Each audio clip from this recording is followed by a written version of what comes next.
Nitric acid की preparation का तरीका है, देखो दो तरीके हैं इसके। एक तो लेबोरेटरी मेथड। लेबोरेटरी मेथड में आपने क्या करना है, सोडियम नाइट्रेट ले लो चाहे पोटाशियम नाइट्रेट ले लो, इसको कॉन्क H2SO4 के साथ हीट करो तो इसने NaHSO4 बन जाना है। ये इसका लेबोरेटरी मेथड है। ये HCl को बनाने का भी लेबोरेटरी मेथड है, HCl भी बन जाता है इससे। NaCl ले लो। क्यों बनता है ऐसा? क्योंकि ये लेस वॉलेटाइल है।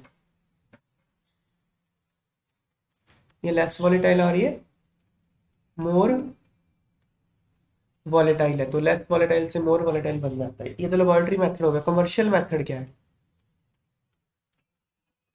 कमर्शियल मेथड है मतलब जो इंडस्ट्री में बनता है उसको कहते हैं ऑसवाल्ड्स ऑसवाल्ड्स प्रोसेस। ऑसवाल्ड्स प्रोसेस में क्या करते हैं, अमोनिया से बनता है। इसका रॉ मटेरियल क्या है? अमोनिया। तो अमोनिया की पहले करते हैं कैटालिटिक ऑक्सीडेशन। इसके स्टेप देखो, फर्स्ट स्टेप है catalytic oxidation of ammonia bye atmospheric air. ये रिएक्शन होती है, अमोनिया गैस है, एयर के साथ इसको ऑक्सीडाइज किया, प्लैटिनम रोडियम गोज होता है, ये कैटलिस्ट है। 500 केल्विन टेम्परेचर और 9 बार प्रेशर होता है। कंडीशंस याद रखनी है।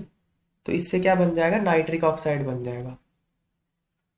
नाइट्रिक ऑक्साइड बन जाएगा और वाटर। ठीक है, अब क्या होगा, नाइट्रिक ऑक्साइड ना ऑक्सीजन के साथ अपने आप ही कंबाइन कर जाता है और NO2 बन जाता है, क्योंकि NO2 ज्यादा स्टेबल होता है NO से, तो ये अपने आप ही कर जाता है कंबाइन। बन गया ये। फिर आप इसको पानी में डाल दो, NO2 को पानी में डाल दो, ये डिस्प्रपोर्शनेट, ये +4 ऑक्सीजन स्टेट में है, ये डिस्प्रपोर्शनेट कर जाएगा और HNO3 और NO देगा। कर गया ना डिस्प्रपोर्शनेट, ये +5 और +2 में चला गया, +4 से +5 और +2 में चला गया। इसको बैलेंस तो कर सकते हो आप लोग, मैं सीधा बैलेंस रिएक्शन लिख देता हूँ। बन गया नाइट्रिक एसिड। अब ये NO बन गया, NO फिर से यूज कर लो यहाँ पे, NO फिर से O2 के साथ रिएक्ट, इसको रिसाइकल कर लो NO को ऊपर, बन गया नाइट्रिक एसिड बस। ठीक है, तो ये मेथड कमर्शियल मेथड है।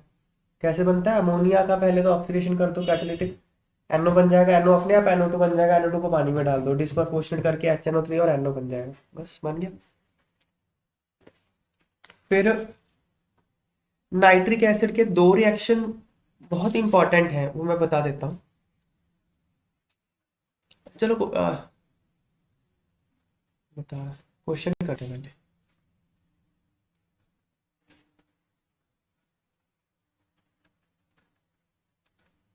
In the preparation of HNO3 we get NO gas by catalytic oxidation of ammonia, यही होता है ना।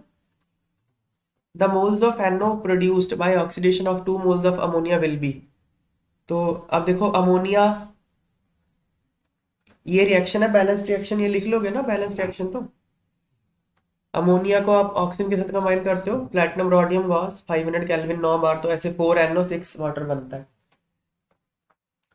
अब ये बैलेंस रिएक्शन मत याद रखना, बैलेंसिंग तो कर ही लोगे ना। तो क्या बोल रहा है वो, पूछ क्या रहा है,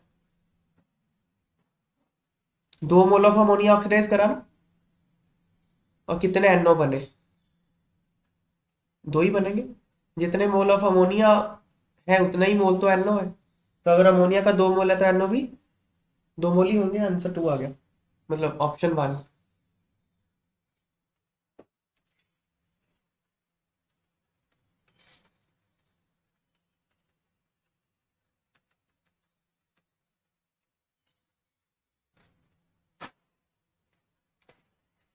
Write a balanced chemical equation for the reaction showing the catalytic oxidation of ammonia by atmospheric oxygen। Same he reaction है, अमोनिया ऑक्सीजन के साथ रिएक्ट करता है, ये कंडीशंस है। प्लैटिनम रोडियम गॉस 9 बार प्रेशर, 500 केल्विन टेम्परेचर, तो 4NO6 वाटर।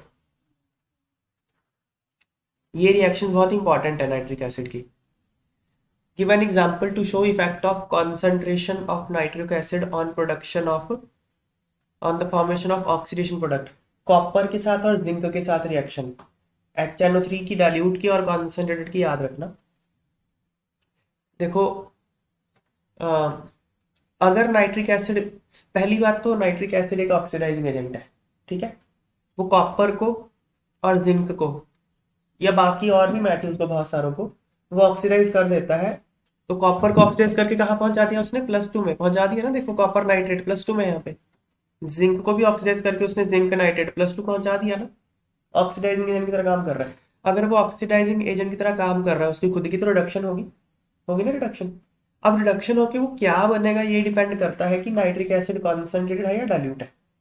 अगर तो वो कॉन्सेंट्रेटेड है तो हमेशा NO2 बनता है। देखो यहाँ पे भी NO2 बन रहा है, यहाँ पे भी NO2 बन रहा है, याद रहेगा। नाइट्रिक एसिड अगर कॉन्सेंट्रेटेड है तो जब वो खुद रिड्यूस होता है तो NO2 बनता है, हमेशा कोई मर्जी मेटल हो उसके सामने। लेकिन अगर डाइल्यूट है तो फर्क है। डाइल्यूट में कॉपर के साथ तो NO बनता है और जिंक के साथ N2O लाफिंग गैस बनती है। जिंक के साथ लाफिंग गैस बनती है N2O।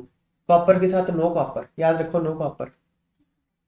तो NO बनता है कॉपर के साथ। जिंक के साथ लाफिंग गैस बनती है कब, जब नाइट्रिक एसिड डाइल्यूट है, ठीक है। इसको मैं एक और लॉजिक से समझा भी सकता हूँ, वैसे तो रटना ही पड़ेगा, एक लॉजिक से समझा भी सकता हूँ।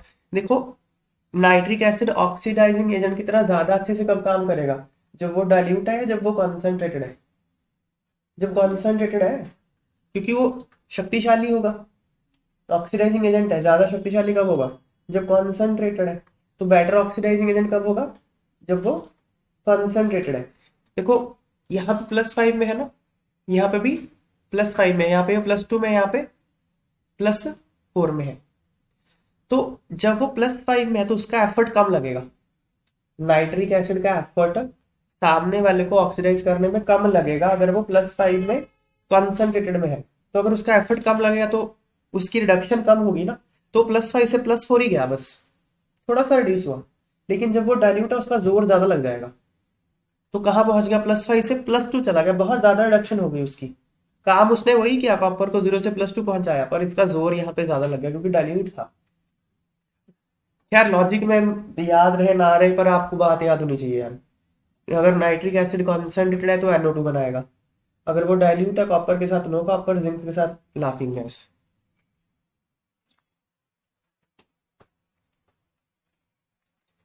HNO3 में एक, हाँ अब ये एक और बात है, नाइट्रिक एसिड किन किन मेटल्स के साथ रिएक्ट नहीं करता वो याद रखना आपको।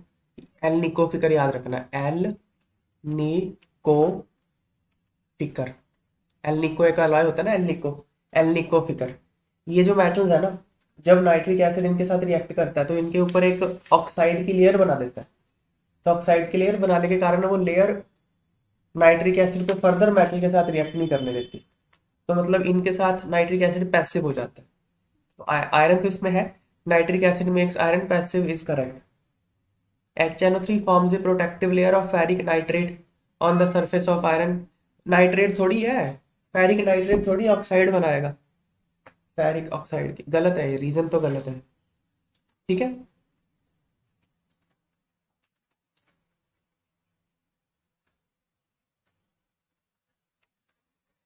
Compound A on heating compound A give gas B which is constituent of air। तो आप किसी कंपाउंड है A को हीट करते हो तो B बनता है। B कहाँ हवा में पाया जाता है, चलो ठीक है। This gas when treated with 3 mole of H2 in presence of catalyst give another gas C। B जो है,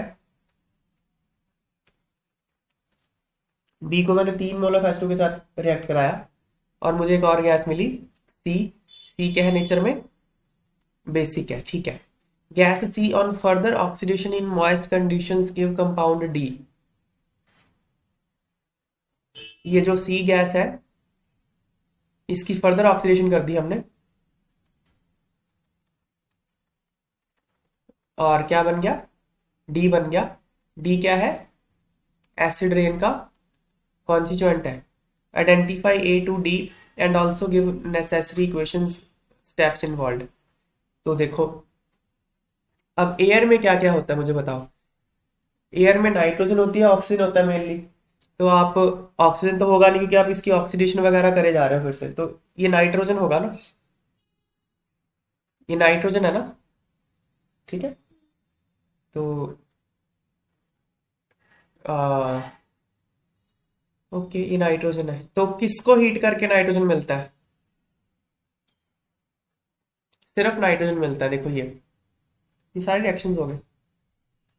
अमोनियम नाइट्राइड को जब हीट करते हो आप, तो नाइट्रोजन नहीं मिलता? मिलता है ना? याद है मैंने आपको अमोनियम सॉल्ट्स के हीटिंग इफेक्ट कराए थे। अमोनियम नाइट्रेट को अगर हीट करते हो, नाइट्रेट को, तो बनता है N2O और वाटर। ये क्या हो गया? NH4 आएगा,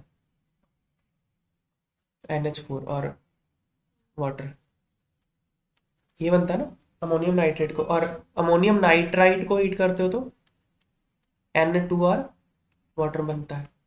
ऐसे ही अमोनियम डाइक्रोमेट को हीट करते हो तो N2 और Cr2O3 बनता है। ये हमने करा था, तो ये आ गया। फिर N2 को जब 3 मॉलिक्यूल ऑफ हाइड्रोजन के साथ रिएक्ट करते हो तो अमोनिया बनता है। ये अमोनिया बेसिक भी होता है नेचर में, है ना? फिर क्या है, इसकी ऑक्सीडेशन करते हो तो NO और 6 वाटर बनता है। ये ऑस्वाल्ड प्रोसेस वाली रिएक्शन आ गई। फिर वो NO जो है वो O2 के साथ अपने आप रिएक्ट करके NO2 बना देता है। फिर NO2 की डिस्प्रपोर्शन से HNO3 और NO बनता है। तो हो गए सारे रिएक्शंस।